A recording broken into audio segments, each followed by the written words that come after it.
ഖസാക്കിന്റെ ഇതിഹാസം. എഴുതിയത് ഒ.വി. വിജയൻ. ഭാഗം 3. പുരോഹിതൻ.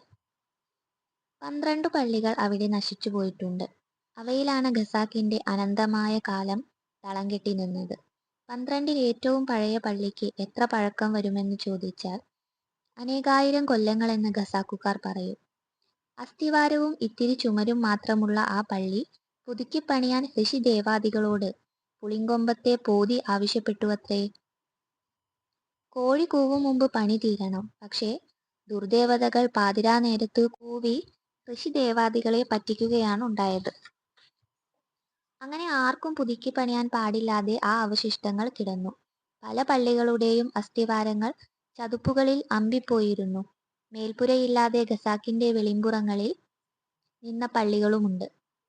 മേൽപ്പുരയും മതിലും കൊട്ടേമ്പടിയും ഉൾപ്പെടെ ഒന്നും തന്നെ അഴിഞ്ഞിട്ടില്ലായിരുന്നെങ്കിലും ആരാധനയുടെ പാരമ്പര്യമറ്റ് പ്രേതഗൃഹങ്ങളായി തീർന്നവയുമുണ്ട്. അങ്ങനെയൊന്നാണ് രാജാവിന്റെ പള്ളി. അറബിക്കുളത്തിന്റെ മേട്ടിൽ കാരപ്പൊന്തകൾ വളർന്ന ചതുപ്പിൽ അത് ഇരുട്ടടച്ചു നിന്നു. 12-ാമത്തെ പള്ളിയായിരുന്നു അത്.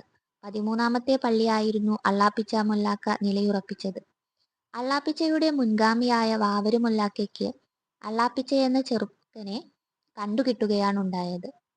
മിയാൻ ഷെയ്ഖിന്റെ പുരോഹിതന്മാരത്രയും അല്ലെങ്കിൽ അവരിൽ മിക്കവരും അഗതികളും പതികന്മാരുമായി ഖസാക്കിൽ എത്തുകയാണുണ്ടായതത്രേ. ചെതലിമല വലിയൊരു കാന്തക്കല്ലിനെ പോലെ അവരെ അവിടേക്ക് വിളിച്ചു. പുരോഹിതൻ മലയടിവാരത്തിൽ കാത്തുനിന്ന് പിൻഗാമിയെ തേടിപ്പിടിച്ചു. 12 കൊല്ലം മുമ്പ് അള്ളാപ്പിച്ചയുടെയും തിത്തീബിയുടെയും മകൾ മൈമുനയ്ക്ക് 16 തികയുന്ന കാലത്താണ് ചെതലിയുടെ അടിവാരത്തിൽ അവനെ കാണുന്നത്. മൈമുനയുടെ പ്രായം, നീണ്ടു സ്ത്രൈണമായ ചുണ്ടുകൾ, പുക ചുറ്റിയ കണ്ണുകൾ, പെണ്ണിൻ്റേതെന്ന പോലെ ഒടിഞ്ഞ ചുമലുകൾ. ഗൗളിയുടെ ശബ്ദം, മഞ്ഞക്കിളികളുടെ കലമ്പൽ. അള്ളാപ്പിച്ച മൊല്ലാക്ക അവയത്രയും ചെവിക്കൊണ്ടു. ചെറുക്കൻ അയാളുടെ മുമ്പിൽ നിന്നു. അവൻ ചിരിച്ചു. "നീ എങ്ക പോറേ?" മൊല്ലാക്ക ചോദിച്ചു. "പാമ്പ് പിടിക്ക പോറേ," അവൻ പറഞ്ഞു.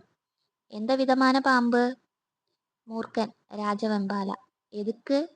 അവൻ മറുപടി പറഞ്ഞില്ല. "ഉൻ പേരെന്നാ കൂശിമകനെ?" "നൈജാമലി." "ഉനക്ക് അത്താ ഉമ്മ ഇറുക്കാ?" "കെടയാത്." "കുടി ഇറുക്കാ?" "കെടയാത്." അവൻ ചിരിച്ചു. സ്ത്രൈണമായ കവിളുകളിൽ നുണക്കുഴികൾ തെളിഞ്ഞു. ഇഴപറിഞ്ഞ തുവർത്തിൻ തുണ്ടിനു ചോട്ടിൽ അവന്റെ വെളുത്ത തുടകളിൽ തെളിഞ്ഞ ചെമ്പൻ രോമങ്ങൾ മൊല്ലാക്ക കണ്ടു. മൊല്ലാക്ക വീണ്ടും ചെവിക്കൊണ്ടു. അകലെ ചെതലിയുടെ കരിന്തഴകളിലൂടെ കാറ്റു വീശുന്നു. മലമുടിയിൽ നിന്ന് കാട്ടുതീയിന്റെ പുക താഴോട്ട് പടർന്നു. പുകയുടെ വിരലുകൾ നീല നിഴലിച്ച മലഞ്ചെരിവിൽ ഷെയ്ഖ് തങ്ങളുടെ തിരുമൊഴി കുറിച്ചുകാട്ടി. ആ പ്രവചനത്തിന്റെ ദൃശ്യത്തിൽ ഖസാക്കിന്റെ പുരോഹിതൻ മുഴുകി. വീണ്ടും പരിസരബോധം വീണപ്പോൾ നെയ്സാമലി മുമ്പിൽ തന്നെ നിൽക്കുന്നതാണ് കണ്ടത്. കയ്യിലൊരു പാമ്പുണ്ട്. കൊട്ടത്തറികളിലും പടുവള്ളികളിലും പിണഞ്ഞുകിടന്ന് വഴിപോക്കരുടെ കണ്ണിൽ കൊത്തിവലിക്കുന്ന പച്ചിലക്കൊത്തി. "നീ ഏൻ മൂർഖൻ പാമ്പെ പിടിക്കലേ?" മൊല്ലാക്ക ചോദിച്ചു. "ഇന്ത പാമ്പ് മൂർഖനാഹലാം," ചെറുക്കൻ പറഞ്ഞു. "എന്ത കാലത്തിലേ?" "അതിനോട കാലം വരപ്പോ." "ശരി," മൊല്ലാക്ക പറഞ്ഞു. "നീ ഐ പച്ചിലക്കൊത്തി വെളാലിനെ വിട്." അവൻ അനുസരിച്ചു. പച്ചിലക്കൊത്തി ഒരു കാട്ടുതുളസിപ്പൊന്തയിലേക്ക് നുഴഞ്ഞു കയറി. മൊല്ലാക്ക നൈസാമലിയുടെ നേർക്കു കൈ നീട്ടി. ചൊറുകാൻ കാട്ടിത്തരുന്ന കാളക്കുട്ടിയെപ്പോലെ അവൻ അവന്റെ കവിള് ആ കൈയിനോടടുപ്പിച്ചു. "നീ എങ്കൂട വാ," മൊല്ലാക്ക പറഞ്ഞു. പുക പിടിച്ച കണ്ണുകളും സ്ത്രൈണതയെറ്റിയ ചുണ്ടുകളുമുള്ള പയ്യൻ ഖസാക്കിന്റെ പുരോഹിതന്റെ പുറകെ നടന്നു. വിശുദ്ധ വചനങ്ങൾ ചൊല്ലിക്കൊണ്ടാണ് മൊല്ലാക്ക വീട്ടിലേക്ക് കയറി വന്നത്. അന്നു രാത്രി ആ വീട്ടിൽ ആരും ഉറങ്ങിയില്ല. അങ്ങനെ നൈസാമലി ആ കുടുംബത്തിന്റെ ഭാഗമായി. ഇറച്ചിയും പത്തിരിയുമുണ്ടാക്കി തിത്തീബിയുമ്മ അവനു വിളമ്പിക്കൊടുത്തു. ഏതും പറയാതെയാണ് വിളമ്പിയത്. ഏതും പറയാതെയാണ് അവൻ കഴിച്ചത്. അവനു തേക്കാൻ അരക്കുകുഴമ്പ് അവർ കാച്ചി ചൂടുപിടിപ്പിച്ചു. അരക്കുകുഴമ്പ് തേക്കുമ്പോൾ അവന്റെ ഉടല് തേനിന്റെ നിറമായി. പോക്കുവെയിലുകൊണ്ട് നിറം പിടിക്കാൻ അവൻ മുറ്റത്തെ നെന്തിയാർവട്ടങ്ങളുടെ നടുവിൽ നിന്നു. 3 പെരുന്നാൾ കഴിഞ്ഞു. ഒരു ദിവസം പെട്ടെന്നാണ് മൊല്ലാക്ക അത് ശ്രദ്ധിച്ചത്. നൈസാമലി മുടി കളഞ്ഞിട്ടില്ല. വാവു തോറും തല ചുരച്ചു കൊടുക്കാൻ മൊല്ലാക്ക ഒസാനെ ഏൽപ്പിച്ചതായിരുന്നു. "നീ തല കളഞ്ഞിലയാ?" മൊല്ലാക്ക ചോദിച്ചു. "ഇല്ല," നൈസാമലി പറഞ്ഞു. "ചുരുൾമുടി കുരുന്നു പിടിച്ചിരുന്നു. ബെക്കം കളഞ്ഞാളാ, മൊല്ലാക്ക പറഞ്ഞു. പിറ്റേന്ന് മൊല്ലാക്കയ്ക്ക് കൂമൻകാവോളം ചെല്ലേണ്ടിയിരുന്നു. തിരിച്ചെത്തിയപ്പോൾ നൈസാമലി മുടി കളഞ്ഞിട്ടില്ല. മൊല്ലാക്ക ഒന്നും പറഞ്ഞില്ല. എന്നാൽ അതും മൊല്ലാക്കയെ അസ്വസ്ഥനാക്കി. മുടി വളർന്നു. മുടി വളർത്തിയവർ വേറെയുമുണ്ട്. അലം, അമീർ സയ്യദ്, അമീനുദ്ദീൻ ഖാൻ, മൊയ്തീൻ കണ്ണ്, അത്തര്. ഇവരിൽ ആദ്യം മുടി വളർത്തിയത് അത്തരാണെന്ന് തോന്നുന്നു. ഓത്തുപള്ളിയിൽ വരാൻ കൂട്ടാക്കാതെ ഇബിലീസിന്റെ കൂട്ടുകൂടി പുളിങ്കുരു പെറുക്കി നടന്നവനാണ് അത്തര്. ഇന്നവൻ മുതലാളിയാണ്. കൂമൻകാവിലുള്ള അവന്റെ ബീഡിക്കമ്പനിയിൽ 4 പേരിരുന്നു തിരയ്ക്കുന്നു. എങ്കിലും അവന്റെ തലയിൽ താരണവും പേനുമുണ്ടാവുമെന്ന് മൊല്ലാക്ക നിരൂപിച്ചു.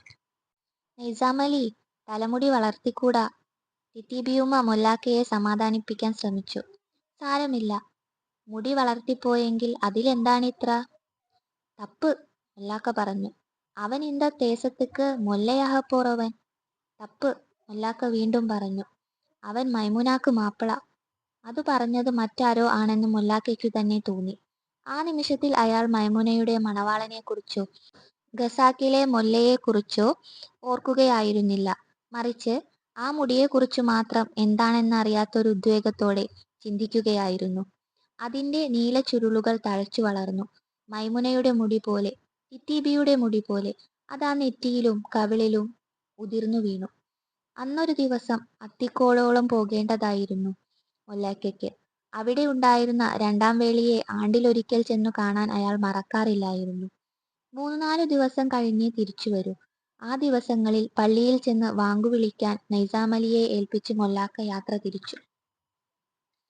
മൊല്ലാക്ക മടങ്ങിയെത്തിയപ്പോൾ വാങ്കുവിളിച്ചിട്ടില്ല. തല ധരിച്ചുപോയി. മൊല്ലാക്കയുടെ കലി അത്രയും മൈമുനയുടെ നേർക്കാണ് തിരിഞ്ഞത്. മുടി ചുറ്റിപ്പിടിച്ച് അയാൾ ചോദിച്ചു, എബടെടി അവൻ?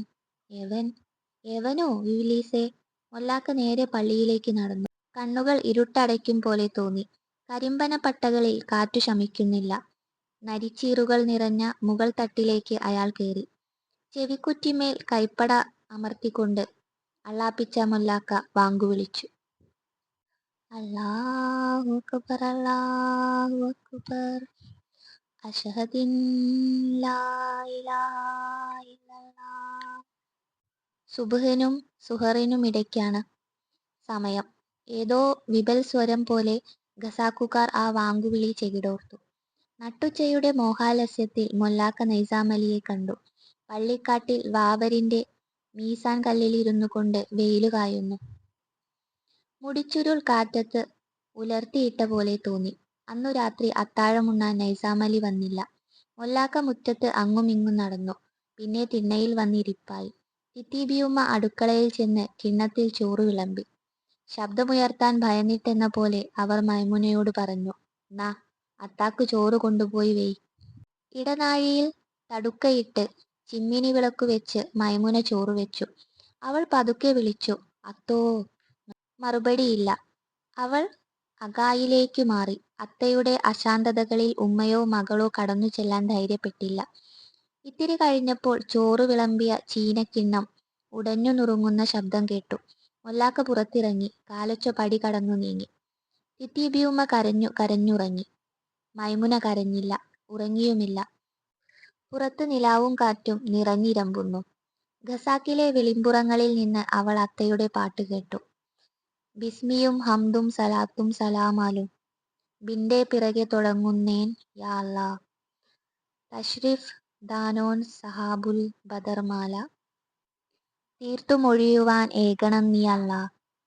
ബഷറിലും ജിന്നിലും ആകെ മുൻസലായി ബാണ നെജീബിന്റെ തണിയും അരുളല്ല.